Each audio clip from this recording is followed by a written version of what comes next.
And so I momentarily suffer until I bring them in and then I turn on the AC. Okay. August 20th, 2016. Fenn says to someone, I doubt there would be a legal challenge wherever it is. Oh, this is a little Easter egg that popped up. It's got nothing to do with special. It was but it was during this question answer period that he was in where it got special, which I think that's a fantastic quote with him talking about the specialness of the place. I mean, I'm literally going to think about horses in the future, being close to horses. He says it right out. I love horses and would want to be close to them. Not necessarily cows. I mean, there's a reason he says that, right? He didn't have to say anything about cows. He didn't say anything about crows. He didn't say anything about dogs. He just said, horses I would love to be near, not cows. You almost think he's kind of telling us, or maybe not meaning to, but he's kind of remembering where it is, and he realizes, you know, it's not next to the cow pasture. It's down the street or down the road near horses. I mean, he says it. So what else can I think? Anyway, during the same question answer period, he says to someone, this is a legal issue that I thought was really interesting.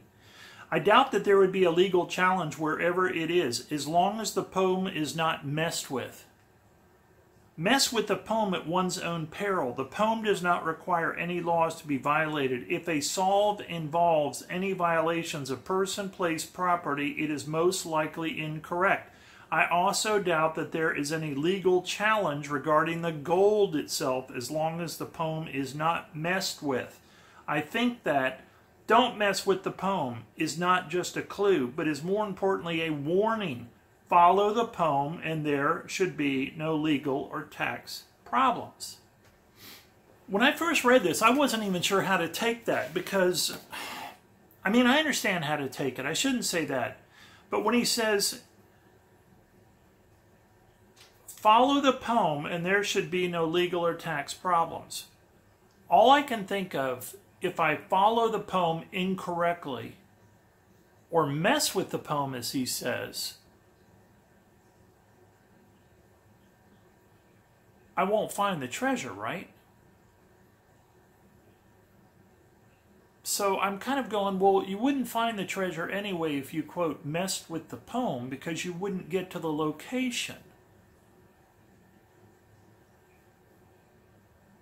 Don't mess with the poem is not just a clue, it's a warning. I can only assume follow the poem and there should be no legal or tax problems. People say this is not a linear search, but in my opinion, he is saying right there, I mean, you're only going to find the treasure if you follow the poem, right? But he is intimating, well, follow it correctly, don't mess around with it. I can only assume what he is saying there is if you follow it incorrectly, not in the correct linear fashion to get there, if you do not follow the map correctly that I have mapped out with the poem, maybe you'll be trespassing at some point. It's the only thing I can figure out he's trying to say to us. Because you have to get there, you have to figure it out, right, to get to the treasure. That's what kind of threw me at first. I'm thinking, well, if you screw up the understanding of the poem, you don't get to the treasure. But he's kind of saying, follow the poem and there should be no legal or tax problems. This is where I love to get comments. I just assume he means you can get there and mess with the poem, whatever that means, and then you could get in trouble on the way. Be interesting to see what people say. Okay, on May 20th of 2016, getting back to the word of the day special. If you were invited to this is a weird ass question. If you were invited, I don't think this is by Jenny, this is by a guy named Billy. She's passing on, I guess.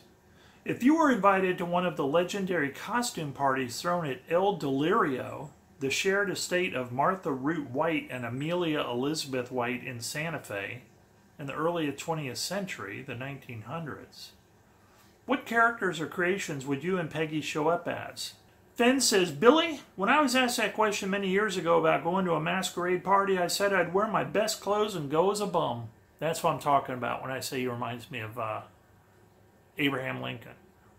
Witty stuff, right? Best clothes, he's a bum. In other words, he's showing up in really crappy clothes, but they're his best clothes. I had to read that twice to get the joke. I mean, I kind of got it, and then when I read it the second time, I went, wow, that's pretty funny. My wife didn't like that answer, so I should not mention it here. And notice what I'm talking about, his way of speaking. And risk visiting her wrath again. Who says things like that? It's like he's living in the 1800s. I don't want to risk visiting my wife's wrath again. I built my home. This is really strange. I built my home in the Amelia White subdivision, and Martha Root White only lived 2 blocks from me. The School of Advanced Research is housed in her home today. She had a lot of animals. Here we go again with the animals. She had a lot of animals, and the pet cemetery she maintains on her property is landscaped beautifully and has a little fence around it. Nothing very odd about it at this point, right? It gets odd now as far as I'm concerned. There may be 100 graves. He's talking about a pet cemetery this woman had. It's a lot of pets. There may be 100 graves, but I don't know how many for sure. There were times when the stress of my business required that I would get away for an hour. I would go sit in the speckled shade of a few pinyon trees, those pinyon trees, by that special little place and read the grave markers. I was quickly rejuvenated by that experience. Really? Forrest Fenn would get stressed out running his store, I don't know if it was a gallery and a store, or whether his place where he sold art. I guess it's all the same thing. But he would get so stressed out, he would go a couple of blocks away and sit in a pet cemetery with 100 pet gravestones, sit under pinyon trees, contemplate the names of the pets, I guess, and the dates they died, and get rejuvenated and go back to work? Does that strike you as an odd story? And this is responding to a question. This isn't sitting down and you know, you almost get the feeling, I don't know, I've said it before, I'll say it again, I just get the feeling he's a really smart guy. I mean, I think he's sometimes giving clues right off the top of his head that are fairly clueful. And he's not even taking the time to sit down and figure it out before he says it. Odd story. Not as odd as a kid accosting you in school every day with a jar of green olives. Remember that? Hey, look at my olives, you know. And he's like, yeah, olives, you know. And then another day, hey, look, got the olives, all the olives in a single pile, all green olives. And well, you know, his mom had a problem cursing, and she'd call him a son of a bitch, and she didn't even get the joke that would make her a bitch. And I'm just reading this going, what? I do that a lot with Forrest Fenn, but I guess people would say, Eric, that must be a clue, right? It's very odd that someone keeps approaching you in school with a jar of green olives. You know, he's telling you something. I just wish I knew what it was. The famous letter from Allison. Scrapbook 132.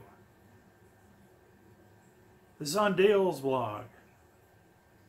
I can't respond by mail. I'll post a message on Dale's blog. Dear Allison, homemade check. A little girl sends Forrest Fenn a homemade check for $100 million. It's very cute. It's got the back, the big blocky crayon letters. Some of the R is backwards, you know, whatever. And, you know, it's obviously looks very juvenile handwriting. And she says, can you give me a clue since I gave you $100 million? It's all very cutesy-wootsy, you know. Fenn, being very smart, seems to immediately understand probably her father is behind it so he can get a clue. That's the way it kind of reads to me. Because he says, Dear Allison, thank you for the $100 million check. It cleared and it is now in my Santa Fe account. The banker said funds will be taken from your father's future paychecks. See? No flies on Fenn. Please thank him for me. I think you are made of sugar.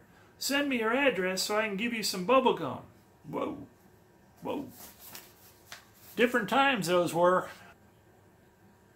I will give an easy clue that will take you to a special place in the forest north of Santa Fe. Now, I find that interesting.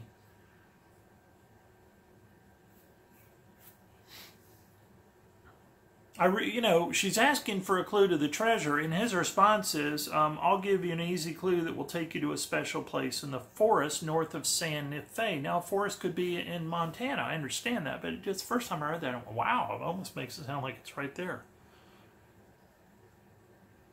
But I know several girls named Allison, so to be sure you are the right one, please tell me your email, what is on the back of the envelope. Good luck. Thanks for the money. So, I don't know if that really has a lot to do with anything. I mean, he does mention it's such light banter dealing with this kid with this kind of cheesy thing that probably her father sent on her behalf that, I almost get the feeling Fenn's just kind of slapping back at the father, not even really talking to the kid. I could be completely wrong. It's the way I read it. On July 5th, 2014, Mr. Fenn, did you choose the hiding location purely because it is special to you? Or were there other considerations? I'm not talking about logistics like transporting yourself there, ease of access, not being spotted. Michael Monroe. Fenn says, thanks, Michael. The spot where I hid the treasure was in my mind from the time I first started thinking about the chase. It is special to me, and there was never another consideration. I was going to make it work no matter what. In my reverie, I often find myself stealing away to that place, and I will always consider it to be mine alone. I don't know if it's true. Maybe I'll see it in the comments. I have a certain spot from my childhood that always comes back to me. It was a small.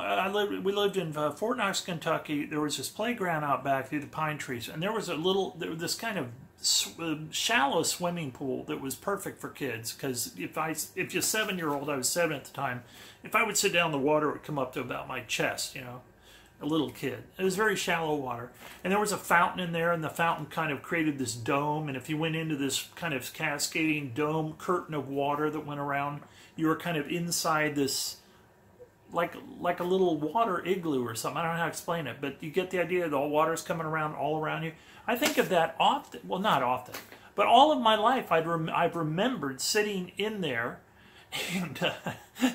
and sometimes I would take my little plastic boat with me, and I know it sounds cheesy and it sounds corny, but I'm just telling you that experience of being in that little wading pool thing has always stuck with me. It must have been really, when I think about it, I have a couple of those type of things in my life. I have another time where I would just remember sitting in this field, this outdoor field, and again, about the same time. I loved living in Fort Knox, Kentucky. God, it was wonderful. I mean, for a kid, kids back in those days, there was no supervision. I don't even think when I went to this wading pool, I can remember other kids being around. But as far as, I guess there might have always been like a mother sitting in a folding chair, kind of keep an eye on things. But there just wasn't in those days. And of course, I'm on an Army base, and so Army bases tend to be very orderly, and they kind of monitor themselves. But I've got these couple of memories from that time period when I was like 7 years old that have always stayed with me. Very good memories, very peaceful memories, and it's almost like I was being imprinted into the land or something, like a spawning fish or something. I don't know. It was unusual, but so I almost think of Fenn just remembering all his life, remembering maybe sitting in this kind of, like he said, reverie. That's really kind of a good word for the feeling I had in these occasions. Looking back, it was kind of like I was in a reverie. This memory, this very good memory of sitting in this water dome igloo house or sitting out in this field. And I think when I was sitting in the pool, the little wading pool, there were kids around me, but that didn't. I think I could remember them being around me, but it was very isolated to my memory. This memory, I don't know. I just wonder if that's what happened to Fenn, where he just has this memory that just sticks with him heavily. And it's this one spot that he was either fishing at, or he had found when he was guiding people or doing his exploring, which he did a lot. And again, to find this special place, we're really going to have to get into Fenn's mind. As he has said, you're going to have to figure out the architect, which is Fenn. So, man, people talk about this being so complicated, and some people just saying it's not solvable. And I agree with that to an extent, except that I tell myself, you know how Fenn says the key to this is just to keep reading the poem over and over and over, and then go into the thrill of the chase and read that through and kind of carefully, and then go back to the poem and read it over and over and over again? What he's telling me is get into my rhythms, get into my headspace, get into my way of thinking. Learn how I think by immersing yourself in this poem and this book. He seems very conscious of that, which again I think is very insightful for him to be able to just let people know that if you can kind of get a key on the way I talk and think, you'll suddenly have it revealed what the poem means and how it means.